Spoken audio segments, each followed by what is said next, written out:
Hello viewers, so আপনাদের মাঝে আজকে আবার একটি গল্প নিয়ে চলে আসলাম। যে গল্পটির নাম হলো ছোটবেলার খেলাধুলা। তুই এই জায়গায় বসিস না, তোর কথা চলে আসবে না।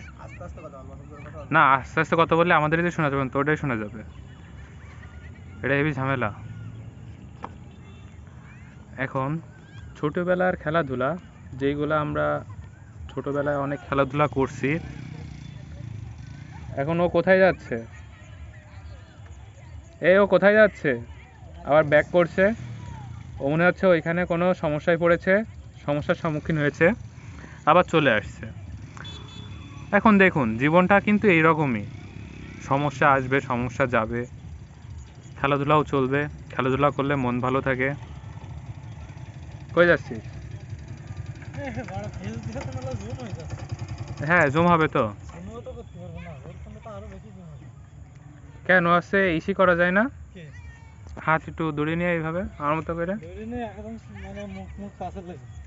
ও সমস্যা নেই তো বড়, এই ভিডিও দেখবে কিনা? আমার এখন মুখ দিয়ে সব বের করে আসছে। যাই হোক, আমি ভিডিওতে রয়েছি। এখন ছোটবেলায় খেলাধুলা নিয়ে কিছু বলতে যাচ্ছি। হ্যাঁ, নে তুই।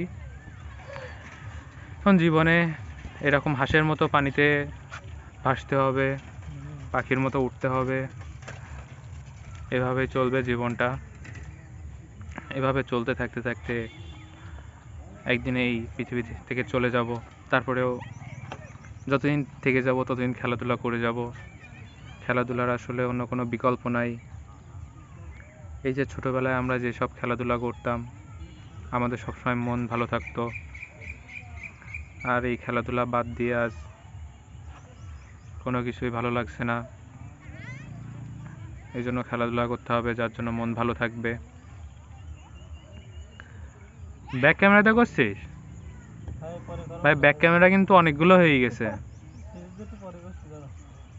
ফেজ লাগবে 20টা।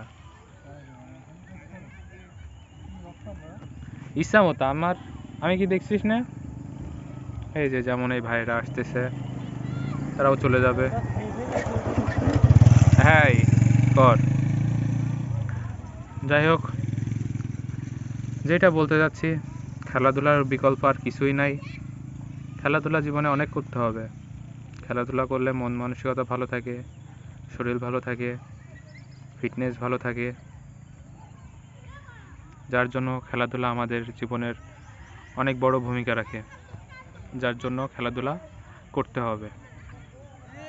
খেলাধুলা বাদে কোনো অপশান নাই শরীর ভালো রাখার জন্য, মন ভালো রাখার জন্য। আল্লাহ হাফিজ।